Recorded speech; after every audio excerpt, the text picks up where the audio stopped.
Bueno, buenas tardes, compañeros y doctora.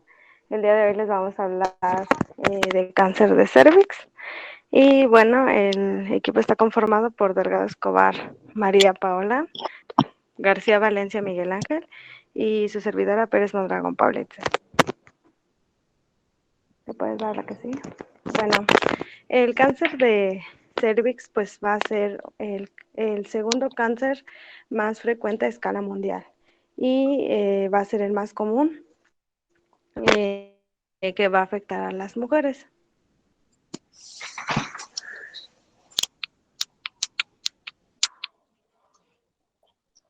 Y bueno, vamos a tener que el 26 de marzo va a ser el Día Mundial de la Prevención del Cáncer de Cuello Uterino.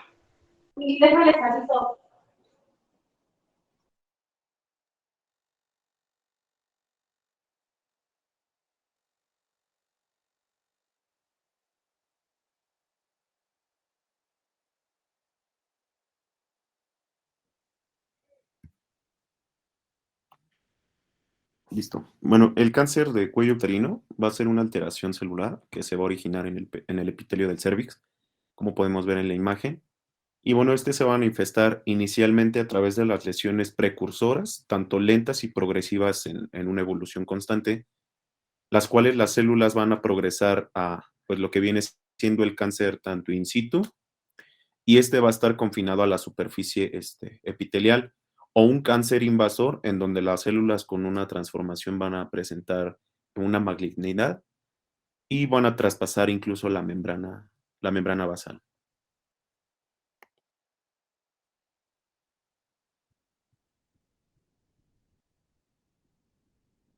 Bueno, como les había comentado, pues el cáncer del cervix pues va a ser una neoplasia más frecuente en mujeres a nivel mundial. Había encontrado que puede ser el cuarto o el segundo lugar. Aquí el cuarto fue en el 2018 y bueno, diagnosticaron bueno, que hay como 6.6% en los cánceres de mujeres. Y esta incidencia pues es alta tanto en América Central, en Sur, en África y en Subsahariana y en el suroeste asiático. Entre los factores de riesgo que vamos a tener pues es una edad temprana de inicio de las relaciones sexuales, eh, parejas sexuales, inmunosupresión, como podrían ser pues trasplantes, enfermedades autoinmunes, con tratamiento de esteroides, VIH, pues entre otros. También vamos a tener antecedentes de una coinfección por enfermedad de transmisión sexual. El tabaquismo pues va a ser un factor importante, ya que este pues duplica el riesgo, ¿no?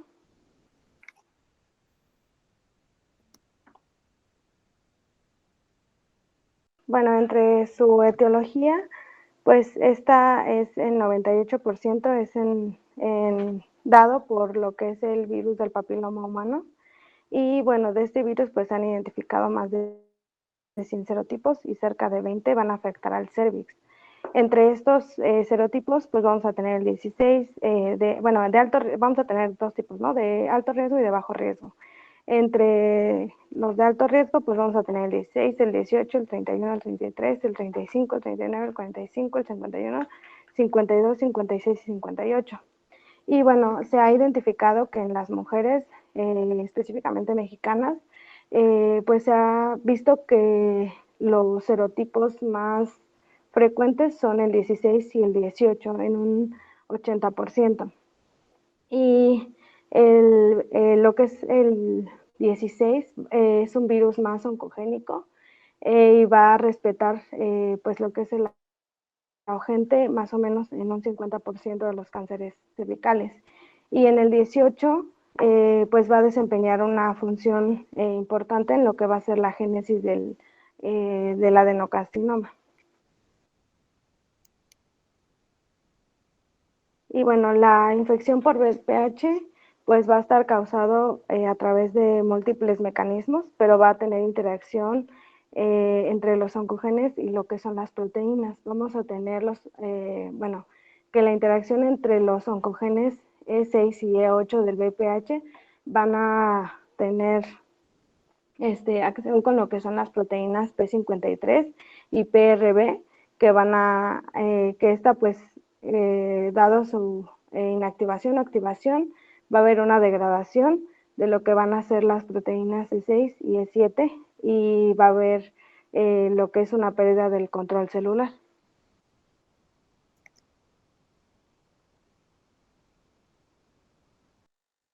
Bueno, como tal, el virus del papiloma humano va a ser el agente principal, el agente etiológico, por el cual va a desencadenar lo que viene siendo el cáncer cervicouterino. Sin embargo, recordemos que el virus del papiloma humano va a permanecer a la familia Papilloma, Papillomaviridae, perdón, una familia pues prácticamente recientemente reconocida con distinta de los poliomavirus. Y estos virus, bueno, están ampliamente distribuidos en toda la naturaleza y van a infectar específicamente el epitelio escamoso de más de 200 especies diferentes, tanto en mamíferos como aves y reptiles. La partícula viral del papiloma humano, bueno, tiene una cápside, perdón, de 72 capsómeros, 60 hexámeros y 12 pentámeros. Prácticamente, bueno, esta es como podemos ver en la imagen, es la estructura general del virus del papiloma humano y va a tener un diámetro aproximado de 55 nanomicrómetros y contiene al genoma viral, como podemos ver en la imagen. Los capsómeros, bueno, van a estar hechos de dos proteínas estructurales. Las más importantes es L1 en mayor proporción y lo que viene siendo L2. El virus del papiloma humano, bueno, va a ser relativamente estable y debido a que no tiene una envoltura como tal, permanece infeccioso en un ambiente húmedo incluso por meses. Y ya el genoma del virus del VPH consiste en una molécula de DNA circular de doble cadena, aproximadamente de 8 kilo. No se me olvidó el acrónimo, perdón. Bueno, esta proteína se va a dividir en tres regiones. La región larga del control, también conocida como LCR. Esta es la que no tiene marco de molécula alguna, y la región, perdón, que corresponde a las proteínas tempranas, las más importantes E1 y E8, como podemos ver aquí, E1 y E8. Estas van a ser las importantes porque, bueno, estas van a tener una afinidad a lo que viene siendo las células del hospedero, bueno, en este caso de la mujer. Y bueno, también va a presentar una región que va a corresponder a esas proteínas L1 y L2. Y pues bueno, va a tener también una organización del genoma, como se puede ver en la imagen. Va a estar organizado como tal. Dentro de la historia natural de la enfermedad, podemos determinar que, bueno, el virus del papiloma humano va a ser el principal agente que va a causar la infección como tal. Entonces, tendríamos a una mujer con un cervix normal. Si tiende a tener, vaya, dentro de los factores de riesgo que habían comentado mi compañera, dentro de ellos está, pues, un aumento de parejas sexuales, no hay como tal el cuidado de algún método anticonceptivo, el uso de tabaco, de sustancias y eh, entre otras sustancias que alteren el estado basal, pues prácticamente va a poder desarrollar lo que es el cáncer cervicouterino. Alrededor progresan del 15% y van a regresar prácticamente las mujeres del 80%. Esto dependiendo en qué estadio es el que la mujer se puede llegar a infectar. Sin en cambio, los cambios relacionados al virus del papiloma humano van a ser los que van a presentar esta afinidad hacia las células del hospedero y van a provocar lesiones intraepiteliales de bajo grado, también conocidos como NIC1. Sin en cambio, bueno, también va a presentar cofactores que, bueno, estos a su vez van a provocar lesiones intraepiteliales de alto grado, también conocidos como NIC2, guión 3, provocando así lo que conocemos actualmente como el cáncer invasivo. Esto lo voy a explicar un poquito más adelante para que les quede pues un poquito más claro. Dentro de la historia natural podemos determinar que, bueno, el virus del papiloma humano se va a dividir en dos prevenciones, la prevención primaria y la prevención secundaria. Dentro de la prevención primaria podemos ver que en la infección que llega a causar el virus del papiloma humano en el cérvix de la mujer, va a presentar diferentes características como podemos ver en la imagen, y esto se debe a que la infección por el virus del papiloma humano es extremadamente común en mujeres de edad reproductiva. Esto es muy importante. La infección puede permanecer estable o llevar a displasia o volverse pues prácticamente indetectable. Dentro de la prevención secundaria podemos determinar que la displasia cervical, como les había comentado, de bajo grado, conocido como NIC1, las características que va a presentar aquí la paciente van a ser las lesiones de bajo grado, perdón, usualmente van a ser temporales y tienden a desaparecer con el tiempo. Sin embargo, algunos casos van a progresar a lesiones de alto grado. Como podemos ver la diferencia ya a nivel de cervix, cómo es que conforme va avanzando la displasia, pues va aumentando pues prácticamente la colonización y pues se puede llegar a ver pues ya en una exploración clínica. Sin embargo, dentro de la displasia cervical de alto grado, también conocida como NIC23, aquí podemos ver las características que son significativamente menos comunes que las displasias de bajo grado, pero pueden progresar de lesiones de bajo grado o directamente a la infección por el virus del papiloma. Y ya dentro de la prevención secundaria a más avanzado, podríamos ya tener al cáncer invasor. Aquí las características van a ser muy notorias y las mujeres con displasia de alto grado van a estar prácticamente en riesgo de desarrollar el cáncer invasivo. Esto generalmente, bueno, va a ocurrir en una forma muy lenta y en un periodo aproximado de 10 a 15 años. Entonces, esto es muy importante también el tiempo en el que se puede llegar a observar todo lo que viene siendo ya el cáncer invasivo. Podemos ver aquí cómo es que una vez que llega el virus del papiloma humano, bueno, aquí tenemos el cervix, se aloja el virus del VPH y a su vez va a empezar a ingresar a las células del epitelio del cervix, bueno, las células propiamente del epitelio del cervix, y aquí podemos ver cómo es que van a ir aumentando, bueno, se van a ir incrustando el virus como tal y a su vez, pues prácticamente se van a ir infiltrando y es lo que se va a conocer como las características, propiamente del cervix, como lo habíamos visto anteriormente. Aquí es cuando, bueno, ya el virus del papiloma humano ya se alojó, ya está, invadiendo las células epiteliales del cuello del cervix y pues prácticamente pues se van a presentar las características. Aquí podemos ver un desarrollo histológico del virus del papiloma humano. El primero es que, bueno, el desarrollo va a ser anormal de las células infectadas y van a dar lugar a una lesión cervical precancerosa de bajo grado. Sin embargo, conforme va a ir avanzando, se van a ver las lesiones cervicales precancerosas y aquí ya se va a ver un cambio moderado. A diferencia de la imagen anterior, bueno, de la imagen siguiente, podemos ver que la lesión cervical precancerosa aquí ya es de un alto grado y aquí ya se puede determinar el adenocarcinoma in situ. Sin embargo, en la última imagen, como podemos ver aquí, el carcinoma ya va a ser invasivo. Las células malignas van a rebasar la membrana basal, que es esta, y van a invadir incluso otros tejidos, pues próximos. Esto es muy importante porque, bueno, aquí ya va a haber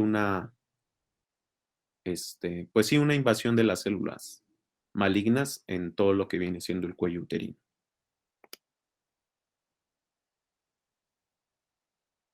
Y bueno, vamos a tener 4 estadios. Y bueno, vamos a iniciar con los primeros 2. Y bueno, vamos a tener que el primero pues se va a dividir en 1A, 1A1, 1A2, 1B, 1B1, 1B2. Y bueno, el 1A, pues va a ser un carcinoma invasivo. van a haber lesiones observables y la impresión va a estar limitada al estroma. Va a tener una medida máxima de 5 milímetros de profundidad y no va a ser mayor a 7 milímetros de amplitud. La IA1 pues va a estar medida, esta va a ser mayor de 3 milímetros de profundidad y no más de 7 milímetros de extensión. En la IA2 vamos a tener que es mayor a 3 milímetros, pero no mayor a 5. Y va a tener una extensión horizontal que va a ser menor a 7 milímetros. Y la lesión, lo que es la IB, va a ser una lesión clínica confinada del cérvix o lesiones preclínicas que van a ser mayores que el estadio IA. Y la IB1 va a ser una lesión que va a ser mayor a 4 centímetros. Y la IB2 va a ser una lesión clínica mayor a 4 centímetros. No, perdón, si la IB1 no va a ser mayor y la IB2 sí va a ser mayor. Y luego vamos a tener lo que es el estadio 2. Aquí en el 2A va a ser una extensión hasta los 2/3 superiores de la vagina. La 2 ahí van a ser lesiones clínicamente visibles y van a ser menor a 4 centímetros. La A2 van a ser lesiones clínicamente visibles mayor a 4 centímetros y la B va a ser una afección parametrial evidente y no va a llegar a la pared pélvica. Y bueno, ya por último, lo que es el estadio 3 y el estadio 4. Aquí el estadio 3A, no se va a extender a la pared pélvica, pero va a alcanzar el tercio inferior de la vagina. Y el B va a ser una extensión hasta la pared pélvica o hidronefrosis o insuficiencia del riñón o todas. Y en el 4A va a ser una diseminación a los órganos adyacentes y el 4B va a ser una diseminación a órganos distantes.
Como que se les fue la señal, ya no los escucho. Sí, doctora, lo que pasa es que a mi compañera no le funciona el micrófono.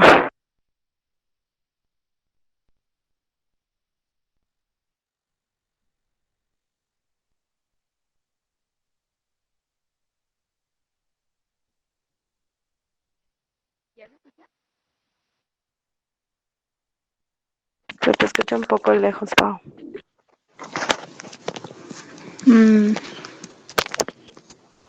¿Ya se escucha mejor? Sí, Sí, ya. Ah, ok. Creo que no me escucharon nada, ¿verdad? Bueno, dentro de sus manifestaciones clínicas, vamos a ver que en los primeros estadios, en las fases iniciales o incluso en el cáncer in situ, vamos a ver que se va a presentar asintomático. La persona va a estar asintomática. Conforme va avanzando el estadio, va a presentar algunos otros síntomas. Uno de los síntomas más comunes es la hemorragia transvaginal, que al principio se va a presentar de una forma después del coito y después, conforme vaya avanzando, se va a presentar esta hemorragia sin una causa aparente.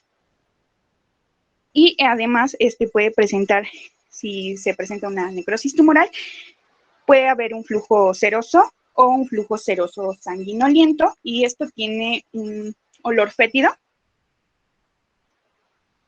Y bueno, también en estadios intermedios o avanzados, la mujer puede presentar o evidenciar un ataque en el estado general. Puede causar adenopatías inguinales o supraclaviculares. También puede presentar lo que sería edemas en los miembros inferiores. Y esto es por la diseminación ganglionar pélvica. Y incluso en los tumores más avanzados puede haber una infiltración ya sea hacia la vejiga o al recto, y esto puede producir la formación de fístulas, hematuria, rectorragia, incluso dolor pélvico. Y bueno, ya después puede producirse también algunos síntomas generales que ya son propios de que la enfermedad es avanzada, y va a haber una diseminación en la que puede haber pérdida de peso, puede haber astenia, adinamia, anemia o incluso síndrome urémico. Y bueno, aquí les puse también que en estadios avanzados también puede haber esta triada. Esta triada es por invasión de la pared lateral pélvica, y en esta puede haber lo que son el edema de los miembros inferiores, dolor en el flanco y dolor en la región del nervio ciático. La que sigue, por favor. Bueno, como tal, el diagnóstico por laboratorio para poder diagnosticar el cáncer cervicouterino, bueno, yo leí que no existía como tal un marcador tumoral para esta enfermedad. Sin embargo, es indispensable realizar la biometría hemática para poder descartar una anemia, y también un examen general de orina en caso de que llegue a presentar alguna infección la paciente. Sin embargo, también podemos realizar el diagnóstico a través de imagen, y los estudios radiológicos van a poder determinar la presencia de una actividad tumoral. En este caso también se hace una radiografía de tórax para saber si no hay una metástasis a nivel de pleuropulmonar. También podemos hacer un ataque de abdomen, esto para poder descartar una enfermedad extrapélvica, también extrapélvica adenopatía, o incluso saber si no hay una metástasis hepática. Otro de los diagnósticos por imagen que se puede realizar es la resonancia magnética. Esto es para saber si hay una extensión tumoral. Y dentro de los 4 diagnósticos, más importantes para poder realizar durante el cáncer cervicouterino, el primero tiene que ser colposcopía. El segundo es legrado en caso de que ya llegue a haber alguna alteración a nivel de cervix. Esto, bueno, se puede realizar a través de la citología, y esto, bueno, se lleva a patología para poder identificar si hay una alteración o ya hay una invasión a nivel de la membrana basal. Y pues bueno, los estudios por imagen que había comentado anteriormente.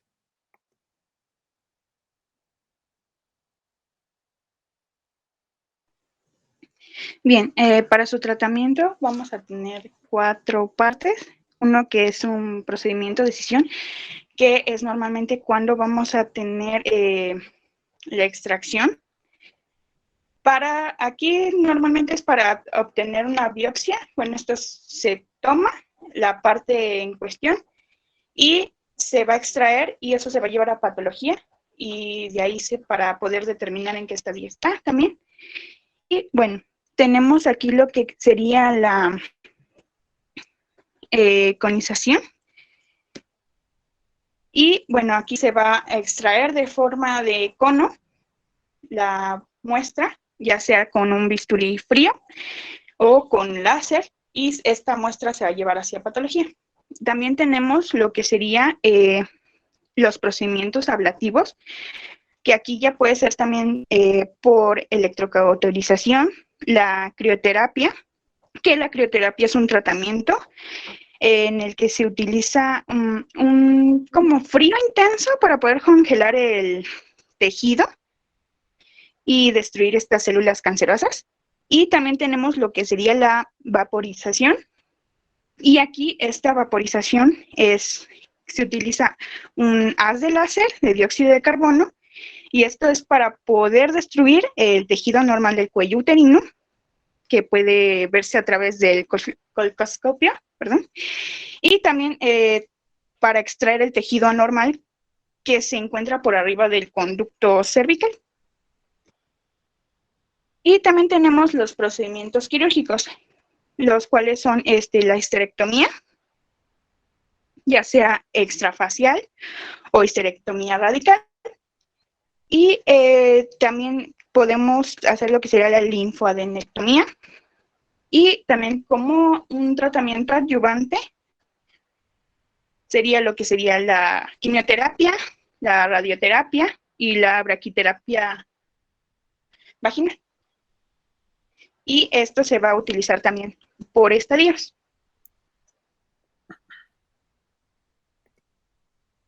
Dentro del pronóstico del cáncer cervicouterino vamos a tener que, bueno, la sobrevida de las pacientes va a ser alrededor de 5 años, pero esto va a ser también dependiendo al estadio en el que ellas estén. En este caso, si ellas están en un estadio 1, tienen una prevalencia del 75 al 90%. Sin en cambio, dentro del estadio 2 va a ir disminuyendo el porcentaje, llegando a un porcentaje del 50 al 70%. Si la paciente ya está en un estadio 3, aquí, bueno, el porcentaje va a ir disminuyendo y alrededor va a ser del 30 al 35%. Y pues bueno, conforme va a ir avanzando, por así decirlo, ya la invasión o la metástasis, pues ya podríamos estar en un grado 4 y aquí la prevalencia pues va a ser muy mínima, de alrededor del 10 al 15%. Esto es muy importante porque pues sí tendríamos que pues informarle a la paciente sobre todo en qué estadio está y pues la prevalencia o el pronóstico que puede tener en algún cierto tiempo. Ya como la prevención para prevenir el cáncer cervicouterino, lo más importante es realizar el Papa Nicolau constantemente. Bueno, esto dependiendo también el ginecólogo. Eh, Tener un límite, bueno, no tener un límite como tal de parejas sexuales, sino que deben de, bueno, más bien, debería de tener una pareja sexual estable, eh, acompañada de uso de preservativo, principalmente el condón, porque, bueno, recordemos que el condón es uno de los métodos anticonceptivos que puede tener una prevalencia hasta del 99% para evitar algún tipo de enfermedad por transmisión sexual. Sumándole a eso, evitar fumar o ingerir sustancias químicas, incluyendo las bebidas alcohólicas, porque recordemos que factores de riesgo más importantes para que una paciente pueda desarrollar cáncer cervicouterino es vaya, como tal, fumar, las bebidas alcohólicas y pues como tal, eh, vaya, tener relaciones sexuales desde una temprana edad. Y la principal también es aplicar vacunas contra el virus del papiloma humano en la edad de 9 a 14 años. Y pues bueno, eso sería todo. No sé si tengan alguna duda. Estamos para escuchar.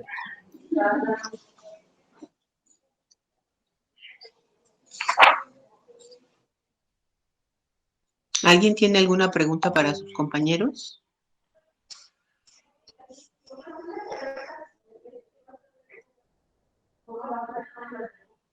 De mi parte no, doctora. Gracias.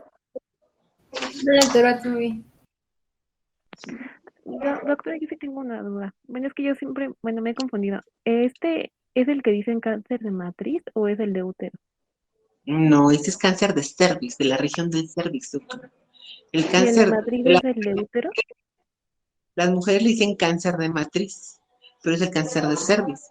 El cáncer de útero es el cáncer de endometrio, que ya vimos. Ah, ok. ¿Sí? Sí, gracias. Ujú. Doctor, yo sí tengo preguntas. Dentro de los factores de riesgo, ¿cuáles son las más importantes?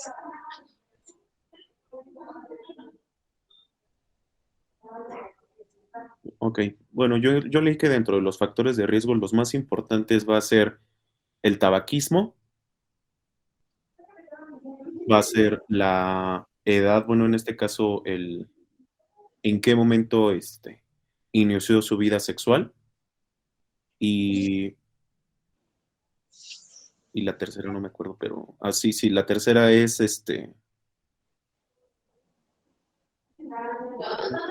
sí, el número de parejas sexuales, creo que son los tres. Ah, el alcoholismo también. Son los más importantes dentro de los factores de riesgo. Doctora, yo había leído que también tenía que ver la infección por VPH para desarrollar cáncer de cervix. De hecho, el factor de riesgo, dentro de los factores de riesgo es el principal, obviamente, es la edad. Ese es el factor de riesgo más importante, es el envejecimiento de nosotros, las mujeres, ¿sí? Y el segundo es la infección por virus del papiloma humano, ¿sí? Como ya bien los dijeron, el 16 y el 18 son los virus que a nosotros como mexicanas y la mayoría de los países nos van a afectar. ¿A qué le dicen, doctor Miguel, a qué le dice usted inicio de vida sexual a edad temprana?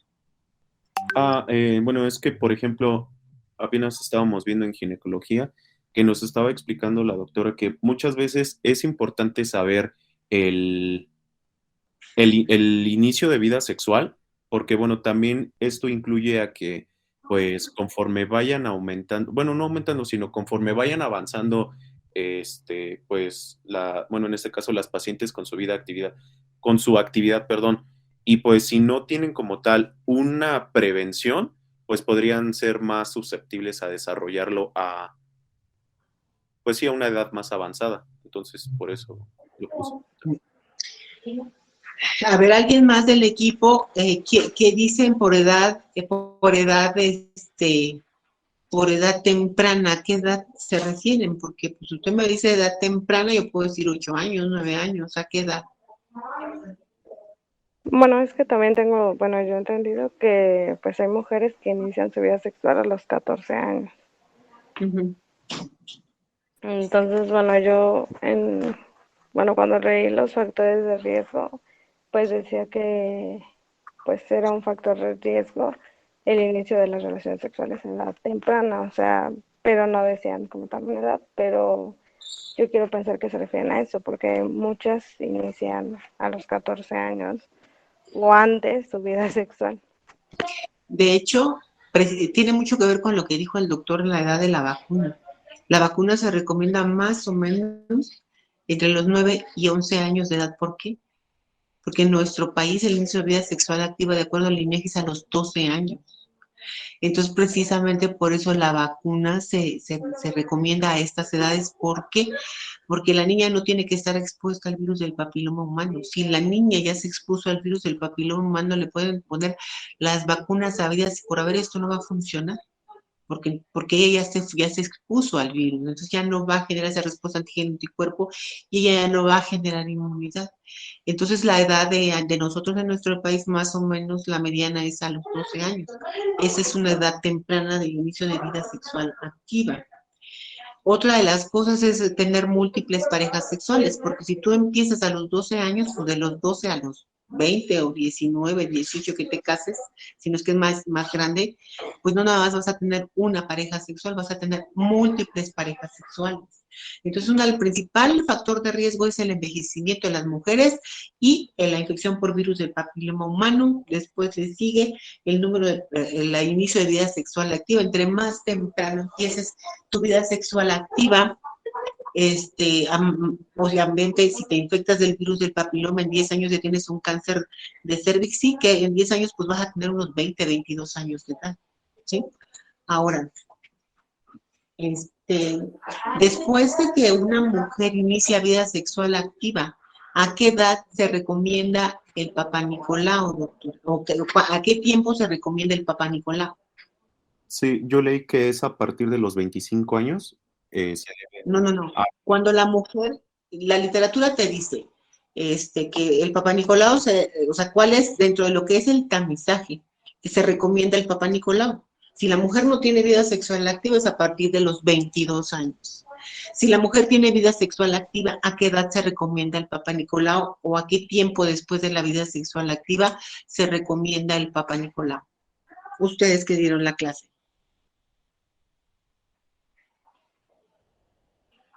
Doctora, yo tengo entendido que es cada año después de haber iniciado su vida sexual activa, pero justamente lo que comentaba nuestro compañero Miguel, ahorita en las rotaciones de gineco, la doctora mencionaba que ahorita actualmente se recomienda ya lo que es el Papa Nicolau en pacientes, aunque no hayan iniciado su vida sexual activa, a partir de los 14 años.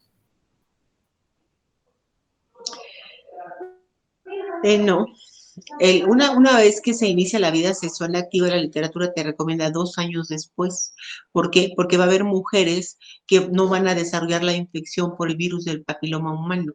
Y ese es más o menos el tiempo que la mujer, si se expuso, va a poder tener ciertos cambios o va a tener vas a poder documentar la infección por el virus del papiloma humano. El cambio que produce el virus del papiloma humano a nivel de la región del cervix, más o menos puede tener de lo que es un NIC, porque es un NIC 1, de un NIC 1 a NIC 2 a un NIC 3, que prácticamente ya pudiera ser un cáncer de cervix, una lesión premaligna, pueden transcurrir hasta 10 años, ¿sí? El cáncer del cervix es muy fácil de prevenir, desgraciadamente. Otro de los factores de riesgo para poder tener un cáncer de cervix es no haberse realizado jamás un Papa Nicolau. Si una mujer nunca, hay mujeres que tienen 40, 50 años y jamás se hacen un Papa Nicolau, esa mujer tiene factor de riesgo para cáncer de cervix, obviamente sí, porque si tuvo varias parejas sexuales, lo más seguro es que esté infectada y ella nunca se percató que tenía el virus del papiloma humano, y el virus del papiloma humano a la larga te va a llevar a una lesión intraepitelial endocervical, que es el NIC 1 o NIC 2, que pues, lesiones de bajo grado, y cuando ya tienes un NIC 3 es una lesión de alto grado. También es el tabaquismo, como ya lo dijeron, también se habla del consumo prolongado de anticonceptivos orales, y esto está de la mano. ¿Por qué? Porque cuando una mujer usa anticonceptivos orales, normalmente no utiliza ningún método de protección, y al no utilizar ningún método de protección va a ser un factor para que desarrolle cáncer, para infección por virus del papiloma humano. Obviamente la inmunosupresión. Dentro de la inmunosupresión, una de las infecciones, pues la infección por VIH. Las mujeres que tienen VIH están inmunosuprimidas, tienen múltiples parejas sexuales, y estas mujeres van a ser muy propensas a desarrollar cáncer de cervix. Obviamente también se habla de la exposición a dietiletilvestrol. Es otra de las sustancias que también se encuentra relacionada con lo que es el desarrollo del cáncer de cervix. Entonces son diversos factores que van a contribuir, pero de las primeras son las que yo les comenté. Una vez que una mujer tiene infección por el virus del papiloma humano, se tiene que tratar. Si la mujer tiene una lesión intraepitelial endocervical, puede revertirla si se trata lo que es el virus del papiloma y tiene un NIC 1 o un NIC 2, esto va a revertir. ¿Por qué? Porque se quita el factor de riesgo que está ocasionando los cambios a nivel de la morfología celular. De los médicos que expusieron la clase, ¿dónde es el sitio o cuál es la zona donde más hay cambios y es propensa a nivel del cervix el desarrollo del cáncer?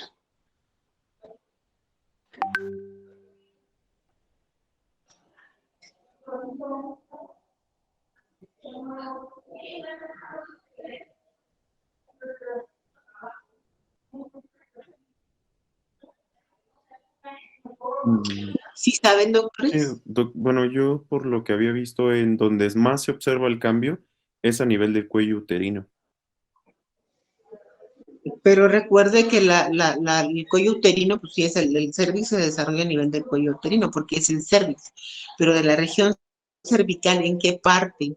Ustedes hablaron hay una zona donde hay un cambio escamocolumnar, y la escamocilíndrica. Hay una zona que es de transformación, que se pierde entre las mujeres, entre la adolescencia y la pubertad, que es la zona transición. o la región endocervical. Ahí es donde más se va a localizar o donde vamos a encontrar más la lesión de cáncer, ¿sí? Esos son los sitios donde mayormente podemos encontrar. Obviamente es un cáncer de cervix, se va a encontrar en el cervix. Y también se habla de que lo que son los embarazos, los partos por vía vaginal, son factor de riesgo por el trauma que van a generar a nivel de la región endocervical. Y si la mujer tiene infección por el virus del papiloma humano, pues obviamente penetra con mucho más facilidad el virus a nivel de lo que es el tejido, y obviamente eso hace que pues la infección se haga más notoria en las mujeres. Dentro de lo que es, hablamos, ya se los había comentado y habló un poco su compañero, dentro de las proteínas que van a producir la proteína E6 y la proteína E7, y estas proteínas, como lo vimos cuando vimos lo que es biología molecular, pues estas van a actuar dentro de los dos genes supresores, que es el P53 y el retinoblastoma. Y estos son los encargados, obviamente, de suprimir el crecimiento, y cuando esos se encuentran mutados, pues obviamente se va a desarrollar el cáncer de cervix. Dentro de las características clínicas, hablaron de la hemorragia transvaginal, del flujo que puede ser seroso, que puede ser serohemático, del dolor pélvico, de la dispareunia, que es el dolor durante las relaciones sexuales, y la hemorragia por postcoctal. Sí. ¿Qué otros datos clínicos podemos tener en las pacientes con cáncer de cervix, doctores?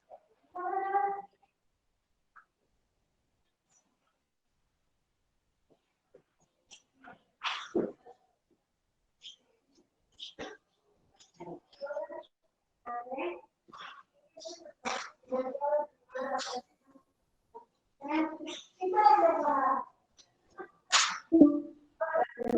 puede ¿Nadie? haber un dolor No, es que pélvico durante las relaciones sexuales, doctora.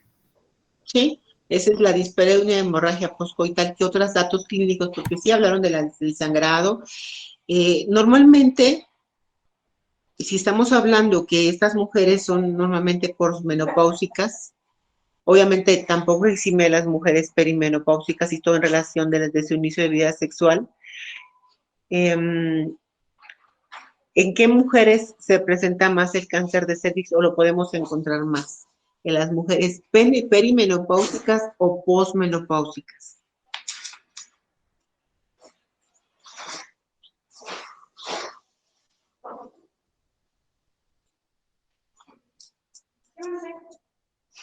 En mujeres posmenopáusicas, ¿no? Como lo dijo, cualquier cáncer ginecobstétrico.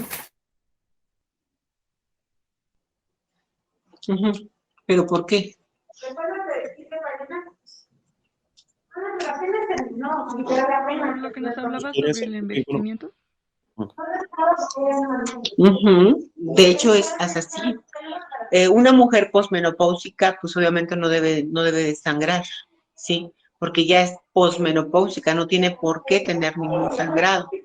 Entonces, si ustedes tienen una mujer posmenopáusica, yo ya les había dicho cuáles son los diagnósticos diferenciales a pensar en cuanto a al cáncer, porque si una mujer posmenopáusica sangra, eso es un cáncer, no hay más. Ninguna mujer posmenopáusica sangra por algo benigno. Una mujer que ya dejó de menstruar, eso es un cáncer hasta no demostrar lo contrario. A diferencia de una mujer perimenopáusica, una mujer perimenopáusica puede sangrar por miomas, y muchas veces los confunden con miomas del cáncer cervicuterino, ¿no? Pues que tiene sangrado normal. Dale hormona, porque esos seguros son miomas, y no se les ocurre hacer un tacto vaginal. Entonces, el sangrado posmenopáusico es patognomónico de algo neoplásico. Primero, por incidencia, es cáncer de cervix, porque es el segundo lugar en las mujeres. Y después, ¿qué es? El cáncer endometrial, el no tipificado, Claro, o endometrioide. después viene el cáncer de endometrio. Entonces, en una mujer posmenopáusica con sangrado transvaginal, los dos diagnósticos son de cajón. Primero cáncer de cervix por presentación, y después cáncer de endometrio.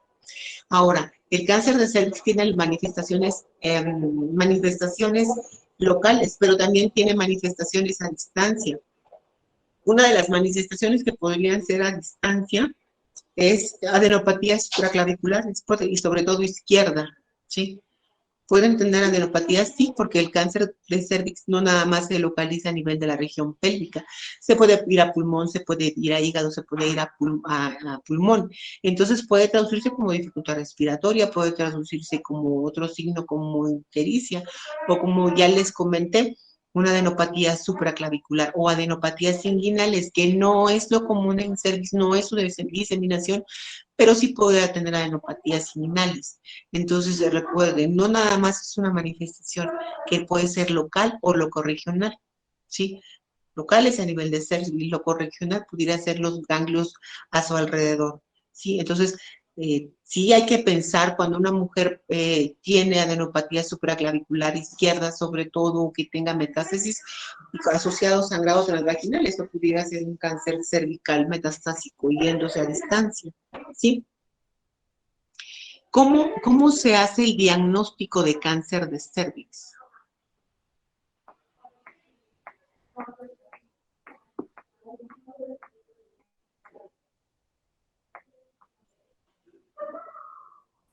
Pues sería A ver, a través doctores, de Papa Nicolau, ¿no? Para ver si existe coloicitosis, que es pues la transformación del tejido epitelial escamoso. pero si usted me dice que le hacen un Papá Nicolau, yo nada más veo cambios inflamatorios, yo no puedo decir que eso es un cáncer. No, los principales son la citología, en caso de que llegue a haber algún cambio, como bueno, se ve aquí en la imagen, pues ya podríamos como que empezar a diagnosticarlo así, ¿no? Con una citología yo no puedo hacer diagnóstico. Si pudiera ser, si te haces un Papá Nicolau, porque la mejor forma de hacer tamizajes es el Papá Nicolau, 2 años después de que haya iniciado la vida sexual o a partir de los 22 años, si no tiene vida sexual, ¿sí? Y lo que vamos a buscar, obviamente, son cambios. Podrías encontrar, no nada más el BPH puede generar cáncer de cervix. Hay cáncer de, ahorita mejor no me voy a adelantar. Vamos a hacerlo por la citología vaginal, pero siempre se va a confirmar con una biopsia. Si una mujer tiene cambios displásicos o tiene un carcinoma epidermoide, hay que confirmarlo con una biopsia, ¿sí? Obviamente esa mujer se debe de llevar a lo que es, hay mujeres que se llevan a colposcopía con toma de biopsia, ¿sí? La mayoría de las mujeres terminan en colposcopía con toma de biopsia. Después de que se confirme el cáncer de cervix, ¿cuáles son los tipos histológicos o cuál es el tipo histológico más común del cervix? A ver, doctores, ¿qué pusieron la clase?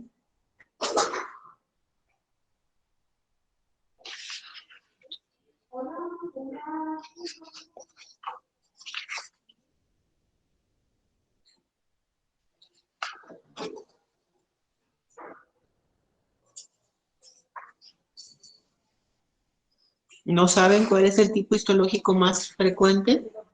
¿Alguien habló de patología?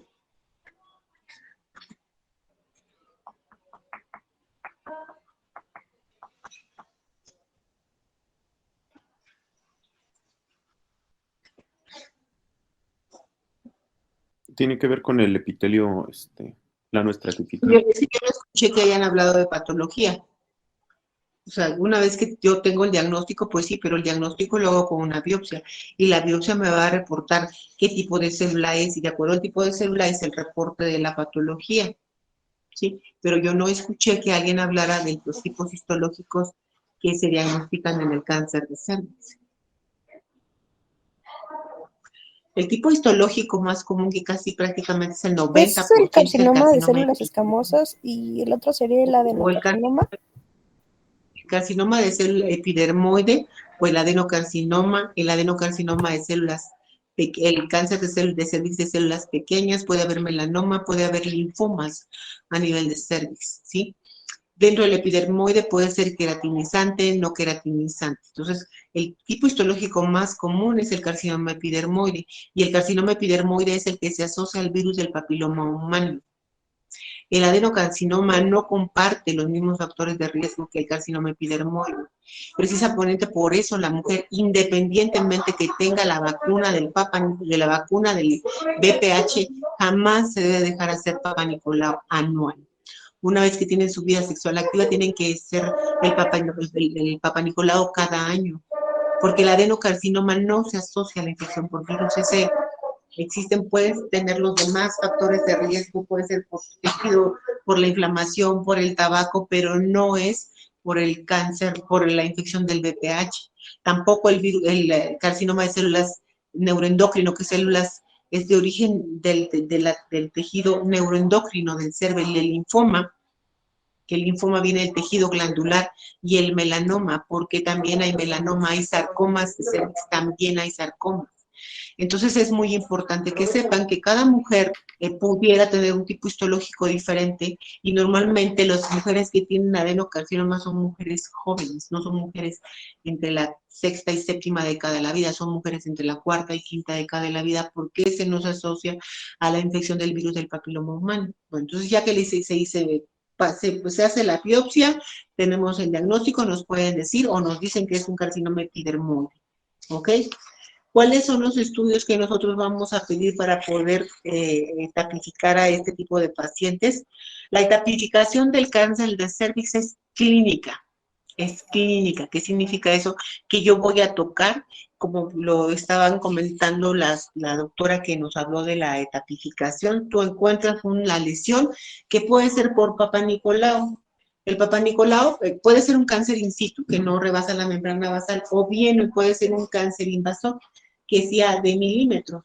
Un 1A, que es un tumor menor de 5 milímetros de lo que es la invasión, y la profundidad no mayor de 3 milímetros, pero menos de 5 milímetros de profundidad, es el 1A. Aquí hay 1A1, 1A2, que ya más o menos lo comentó la doctora, pero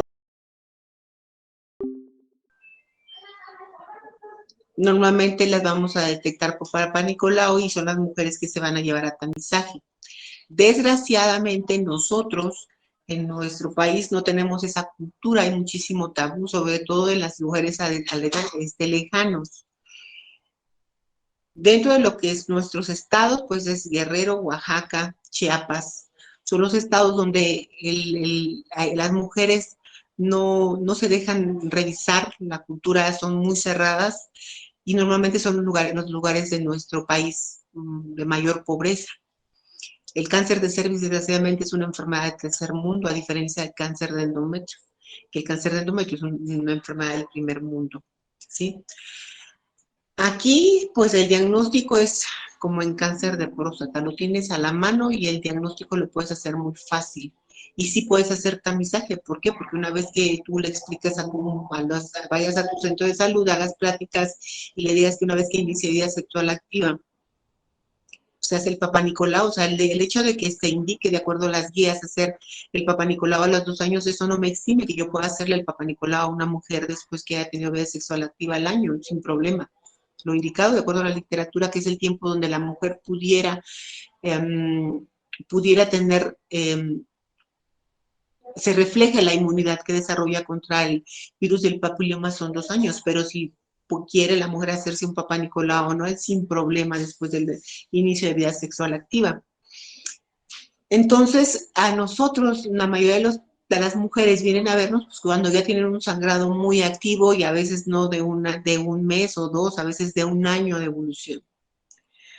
O, como ya les comenté, vienen con dificultad respiratoria, adenopatías, o llegan chocadas con anemia, y estas mujeres hacen un sangrado importante, incluso te pueden llegar con 6 de hemoglobina, 5 de hemoglobina por el sangrado, ¿no? Cuando ellas busquen atención es porque el tumor está muy avanzado. En cuanto a la etapificación, como les estaba comentando, es clínica dada por la FIGO, sí, pero el cáncer de cervix, la etapificación cambió.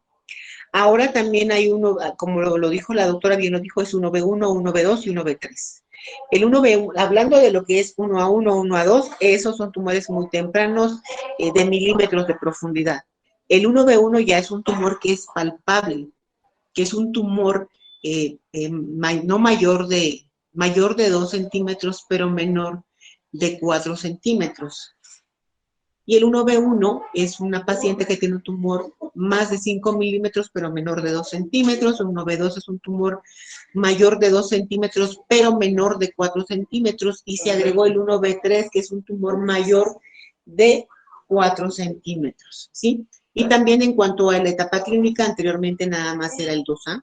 Actualmente tenemos el 2A1, el 2A2, y el 2B. Esto está en relación a la infiltración o no de lo que es los parámetros. En la etapa clínica 2A es que no se extiende más allá de los parámetros. En la etapa clínica 2B se va a extender, no se va a extender hasta el parámetro y se va a extender al tercio superior de vagina. Las etapas clínicas 3 es 3A, 3B y 3C.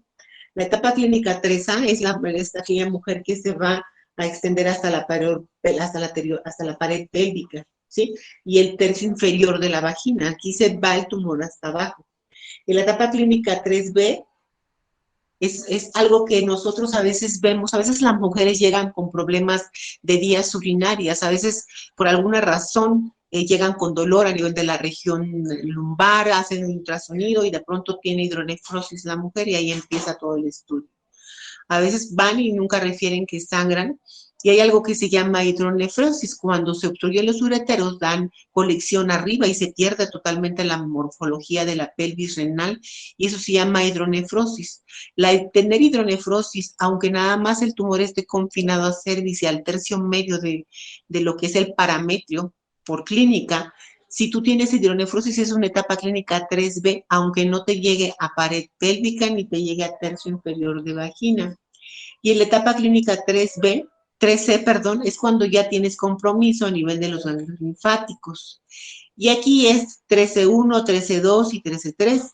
El 3C1 es cuando tienes infección de los ganglios pélvicos. En la etapa clínica 13C2 es cuando tú tienes afección de los ganglios paraórticos.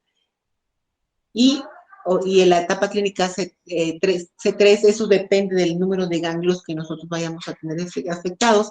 Y la etapa clínica 4 se va a dividir en 4A y 4B. El 4A, cuando están diseminado, nosotros tenemos la vejiga y tenemos el recto.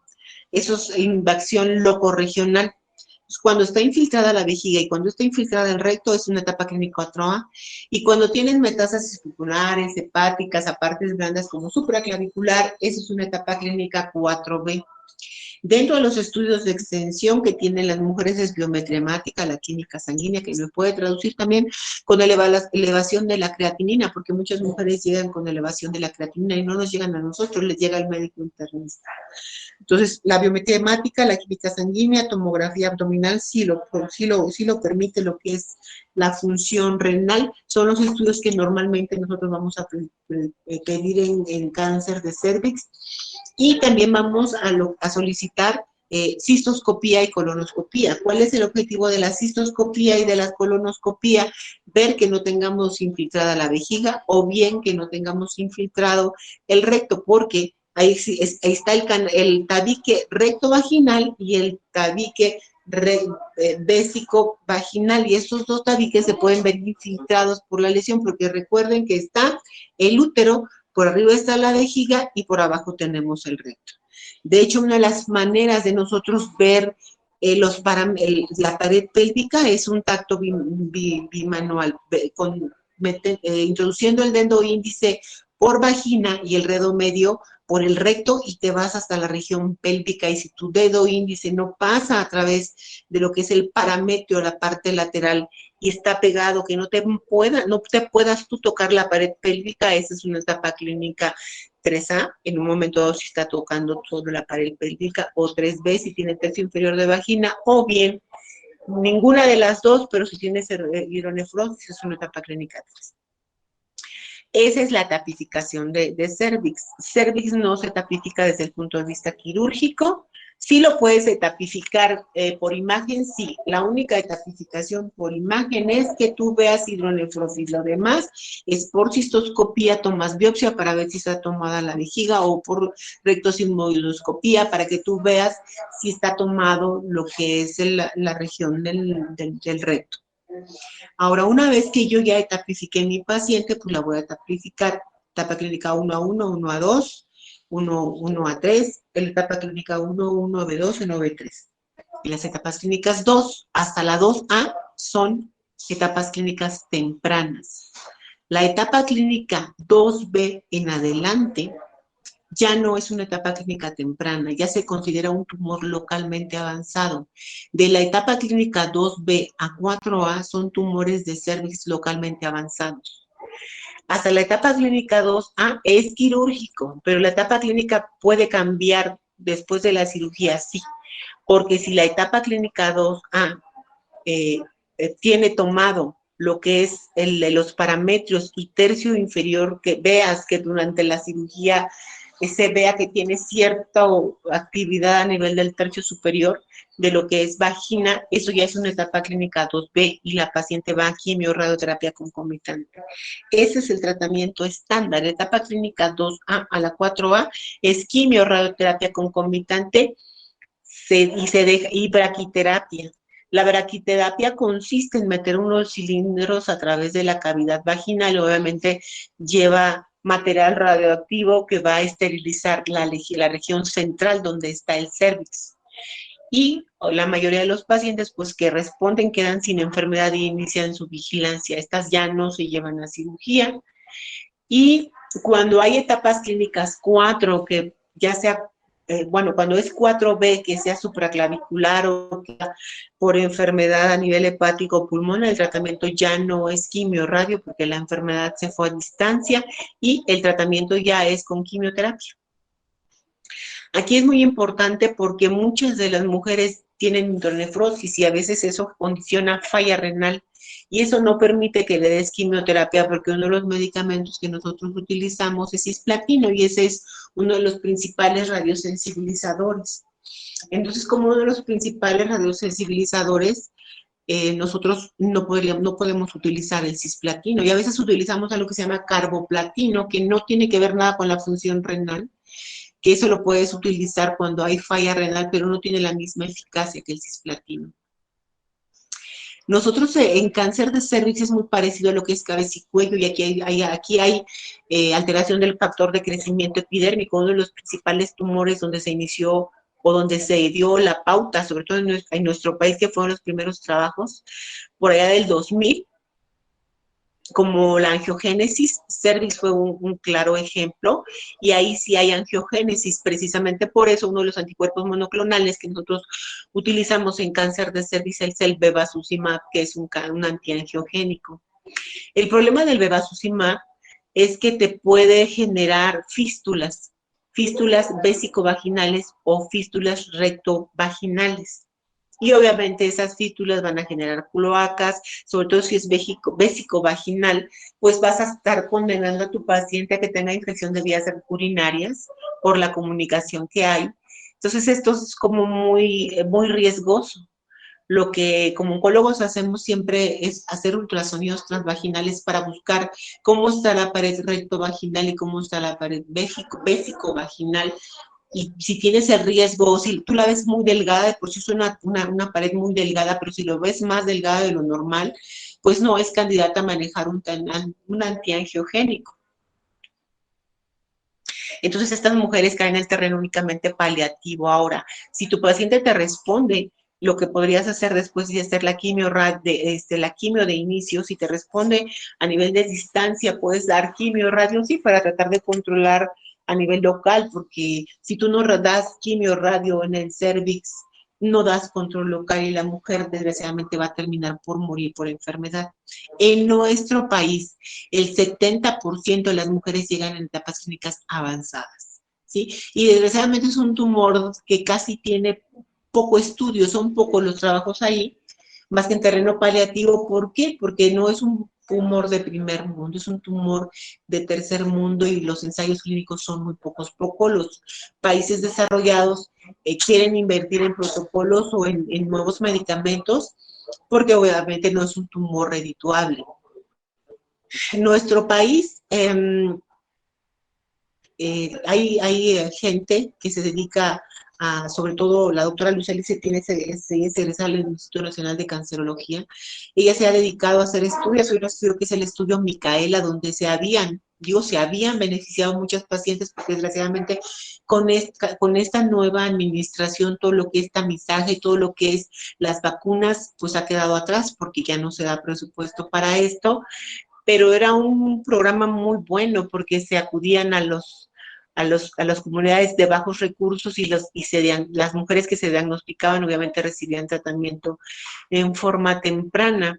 Lo importante para ustedes como médicos en formación y como médicos que van a ir a la población abierta es la educación para la salud. Toda mujer que ustedes revisen que con vida sexual activa tienen que hablarles sobre el Papá Nicolau, insistir que estas mujeres se hagan Papá Nicolau, o bien es un tabú en nuestro país que le vas a introducir un equipo a una mujer núbil, porque las mujeres núbil no se dejan revisar, tampoco se hacen Papá Nicolau. Entonces es muy difícil explorar a una mujer desde el punto de vista ginecológico. Sí hay equipos que se pueden introducir en la vagina pequeños para no lastimar a la mujer y para poder tomar un Papá Nicolau y poder diagnosticar un pico histológico, para poder hacer un diagnóstico más temprano. ¿Ok? ¿Tienen alguna duda?